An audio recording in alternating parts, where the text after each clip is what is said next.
Imagine this. You wake up one morning and everything you thought you knew about success no longer works. The career path you spent years building, suddenly it's outdated. The financial strategies that worked for decades, no longer enough. The world is changing faster than ever, and the real question is, are you adapting or are you getting left behind? Throughout history, every major economic shift has rewritten the rules of success. 10,000 years ago, wealth was built on land during the agricultural age.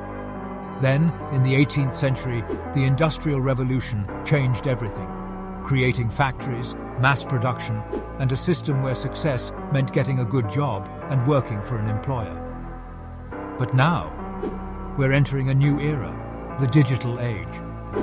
And here's the harsh truth. The old playbook doesn't work anymore.